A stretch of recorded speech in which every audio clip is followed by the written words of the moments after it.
Bonjour.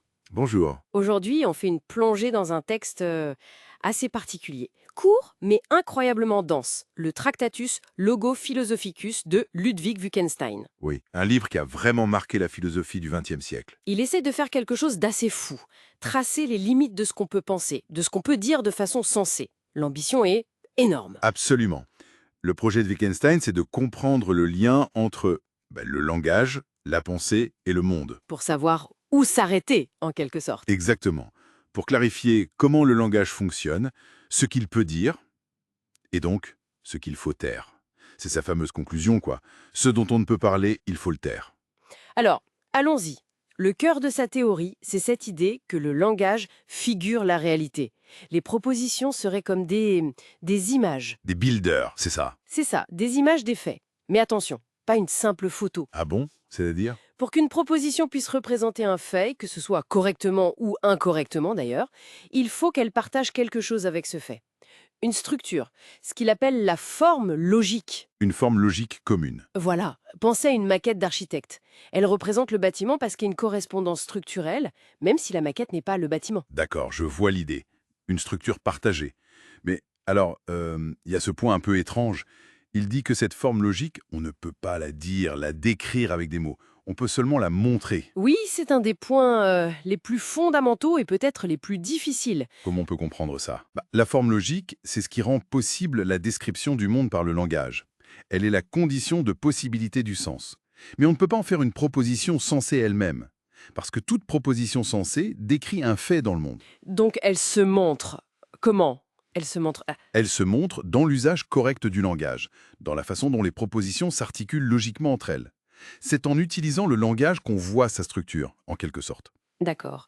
Et si le langage reflète le monde via cette structure, comment il voit le monde, lui, Wittgenstein? Ce n'est pas juste un ensemble de choses, Non, justement, pas des choses. Pour lui, le monde, c'est la totalité des faits. des faits, Oui, des Tatsachen. Et ces faits sont des états de choses atomiques, des Sachverhalte. Ce sont des combinaisons d'objets tout simples, immuables. des objets. Oui, des Gegenstände. C'est eux qui forment la substance du monde. Et les propositions les plus simples, les propositions élémentaires, elles décrivent directement ces états de choses. Ce sont les atomes du langage, si vous voulez. Et nos phrases habituelles, plus complexes. Ah, eh bien, elles sont construites à partir de ces propositions élémentaires.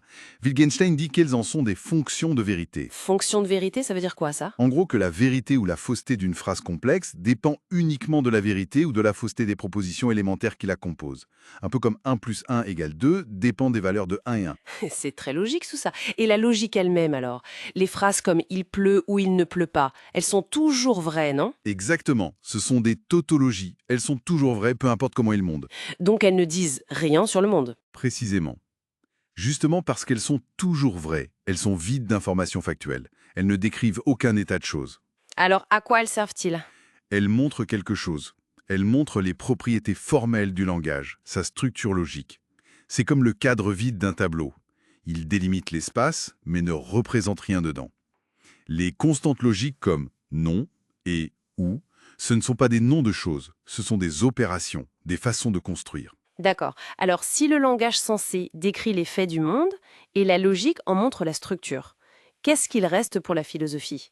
Elle qui aime tant parler de l'être, du bien, du beau. Eh bien, pour Wittgenstein, la philosophie traditionnelle se trompe souvent.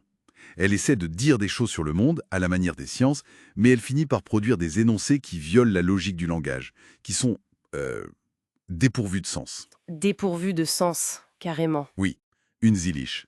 Pour lui, la philosophie, ce n'est pas une doctrine, une théorie.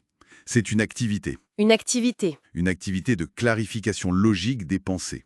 Le but, c'est de rendre les propositions claires, de montrer où sont les limites du sens et de démasquer les pseudo-problèmes nés d'une mauvaise compréhension de notre langage. C'est là qu'il utilise cette image de l'échelle. Tout à fait. Il dit que ses propres phrases, celles du Tractatus, sont aussi, au final, dépourvues de sens. Elles servent d'échelle pour nous aider à grimper, à voir le monde correctement, à comprendre ses limites. Mais une fois qu'on est monté, hop, on doit jeter l'échelle. La philosophie qui s'annule elle-même en quelque sorte. C'est un peu l'idée. Une fois qu'on a compris, on n'a plus besoin de ces énoncés philosophiques. On voit les limites de l'intérieur. Mais alors, tout ce qui est important pour nous, l'éthique, l'esthétique, le sens de la vie, tout ça c'est hors jeu. C'est du non-sens. Non, pas exactement non-sens au sens péjoratif. C'est au-delà de ce qui peut être dit par des propositions factuelles. Pour Wittgenstein, l'éthique, l'esthétique, c'est transcendantal. Ça ne décrit pas des faits dans le monde. Mais alors? Ça se montre. La valeur, le sens, ça se manifeste dans la vie, dans nos actions, dans notre regard sur le monde. Mais on ne peut pas l'énoncer comme on dit « la table est marron ». Ça se montre, ça ne se dit pas. Voilà. Et il y a aussi ce qu'il appelle le mystique, das Mystische. Le mystique? Ce n'est pas comment le monde est, mais le fait qu'il soit. Ce sentiment d'étonnement face à l'existence même du monde comme une totalité limitée. Ça aussi, ça se montre, ça échappe au langage descriptif. Donc pour résumer, le Tractatus, c'est une tentative radicale de tracer la frontière du dissible.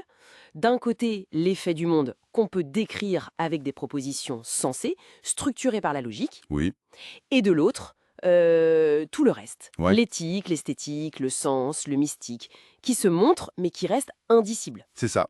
Une vision exigeante qui a eu une influence considérable, notamment sur la philosophie analytique, en plaçant l'analyse logique du langage au premier plan. Une œuvre qui continue de fasciner et de poser question. Absolument.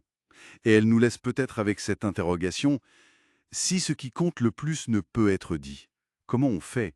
Comment on vit avec ce silence sur l'essentiel? Belle question pour finir. À bientôt. À bientôt.